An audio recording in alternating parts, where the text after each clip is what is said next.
Hello, मैं हूं सुनील और आपका स्वागत करता हूं एसके टैक्स एडवाइजर चैनल में। अगर आपने इस चैनल को सब्सक्राइब नहीं किया तो प्लीज़ सब्सक्राइब कर दीजिए ताकि मेरे नए वीडियो के नोटिफिकेशंस आपको मिलते रहे। अब चलिए हम आगे बढ़ते हैं अपने वीडियो के साथ, जिसमें मैं आपको डिस्कस करने वाला हूं एलएलपी और पार्टनरशिप फर्म कितने ईजी वे से आप क्रिएट कर सकते हैं और क्या डिफरेंस है दोनों के बीच में। लोगों को काफ़ी डिफरेंस पता नहीं है, तो वो हम आज डिस्कस करेंगे। पहले मैं आपसे डिस्कस करूंगा पार्टनरशिप फर्म क्या है, एकदम शॉर्ट वे में उसके हाईलाइटेड पॉइंट्स आपके सामने रख रहा हूं। Partnership act Indian partnership act 1932 के अंदर कवर्ड होता है और आप अगर पार्टनरशिप फर्म बनाना चाहते हो तो सबसे पहले आपको एक नाम डिसाइड करना होगा, क्योंकि इसमें नाम पार्टनरशिप फर्म में अप्रूवल गवर्नमेंट का ज़रूरी नहीं है, आप अपने हिसाब से नाम रख सकते हैं। इसका रजिस्ट्रेशन, जो पार्टनरशिप डीड का जो रजिस्ट्रेशन होता है गवर्नमेंट डिपार्टमेंट, वो ऑप्शनल है। अगर आपको करना है तो आप कर सकते हैं। अगर आप चाहते हैं कि आपकी पार्टनरशिप फर्म ज़्यादा कॉर्पोरेट लेवल पे नहीं जा सकती है या आपके जो काम मिलने वाले वो लिमिटेड काम है, या तो फिर गवर्नमेंट में आपको कोई टेंडर्स वगैरह नहीं भरना है, तो आप ये ऑप्शनल रख सकते हैं कि आपको रजिस्ट्रेशन करवाना है या नहीं करवाना है, तो आप पे है वो। सेकंड में आपको बताऊंगा कि पहले इसमें पार्टनरशिप डीड बनाना पड़ता है, जो दो पार्टनर के बीच में बनता है या दो से ज़्यादा। इसमें मैक्सिमम 100 पार्टनर्स अलाउड है। और दूसरा मैं आपको बताऊं कि ये पार्टनरशिप फर्म है, उसमें पार्टनर्स लायबिलिटी जो रहती है वो अनलिमिटेड रहती है। मैं आपको बता दूं कि उसका मतलब अनलिमिटेड लायबिलिटी पार्टनरशिप में है वो, अगर आप कोई लोन लेते हैं गवर्नमेंट बैंक से या कोई इंस्टीट्यूशन से, और अगर वो लोन कोई कारण से आप नहीं भर पाए, तो वो पार्टनर्स के जो पर्सनल एसेट्स है उससे भी वो कवर कर सकता है वो अमाउंट। तो इसके लिए ये लायबिलिटी जो है इसमें अनलिमिटेड है। तो ये एक पॉइंट है, वो थोड़ा रिस्की पॉइंट है पार्टनरशिप फर्म में। और अगर आप पार्टनरशिप फर्म को कॉर्पोरेट लेवल पे बनाना चाहते हैं तो उसके लिए ऑप्शन दिया है एलएलपी, जो मैं इस नेक्स्ट स्लाइड में आपसे डिस्कस करूंगा।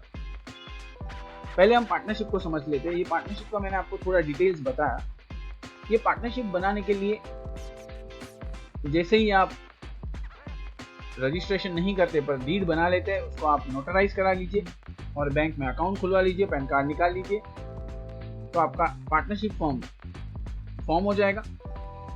पार्टनरशिप फर्म में एडमिशन भी होता है। कोई पार्टनर्स बीच में से आना चाहता है, अगर वो एडिशन भी कर सकते हैं। कोई रिटायर होना चाहता है तो रिटायर भी कर सकते हैं। और पार्टनरशिप को क्लोज करने के लिए एक डिसोल्यूशन डीड बनाना पड़ता है। वो डिसोल्यूशन डीड बनाने के बाद पार्टनरशिप फर्म क्लोज हो जाता है।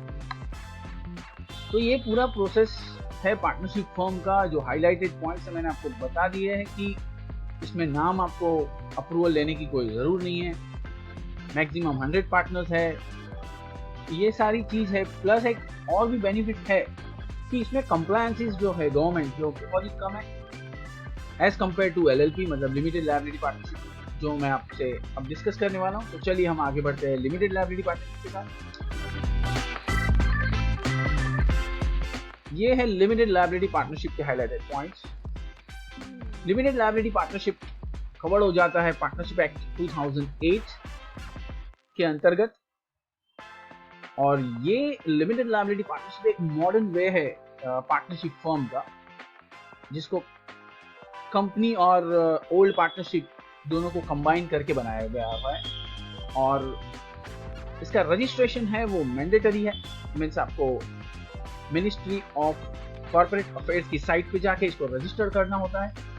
इसमें एक एलएलपी एग्रीमेंट बनता है पार्टनर्स के बीच में, और इसमें नंबर ऑफ पार्टनर्स की कोई लिमिट्स नहीं है। जैसे कि पार्टनरशिप फर्म में आपने देखा 100 नंबर्स रहते हैं, इसमें कोई लिमिट नहीं है। और इसमें सबसे बड़ी बात है कि जैसे ही आपको एलएलपी बनाना है, फर्स्ट आपको काम करना होगा, अप्रूवल लेना होगा नाम के लिए। हाँ जी, आपको पहले गवर्नमेंट साइट पे जाके, एमसीए के साइट पे जाके इसको प्री अप्रूवल नेम देने पड़ते हैं, 5-6 नाम। उसमें आपको जो नाम मिलेगा उस पर ही आप रजिस्टर कर सकते हो, क्योंकि ये एक रजिस्टर्ड पार्टनरशिप फॉर्म है। इसमें लायबिलिटी जो है वो लिमिटेड है, इसके लिए इसको लिमिटेड लायबिलिटी पार्टनरशिप बोला गया है। इसमें पार्टनर्स को जो भी लायबिलिटी है, जैसे कि पार्टनरशिप फॉर्म में मैंने बताया था कि आपकी पार्टनर्स की लायबिलिटी अनलिमिटेड है, एक रिस्की पॉइंट है, पर यहाँ पे एलएलपी में पार्टनर्स की लायबिलिटी हो लिमिटेड है। मतलब कि कोई लोन वगैरह जो भी है आपने लिया है बैंक से, तो वो सारी चीज पार्टनर्स के जो capital account related to LLP में जो खड़ा है उससे ज्यादा बैंक डिमांड नहीं कर सकती है पार्टनर्स के पास। अगर पार्टनर्स समझो पे नहीं कर पाते तो उनके पर्सनल एसेट्स पे बैंक रिकवरी नहीं करेंगे। तो एक ये फायदा है लिमिटेड लायबिलिटी पार्टनरशिप का।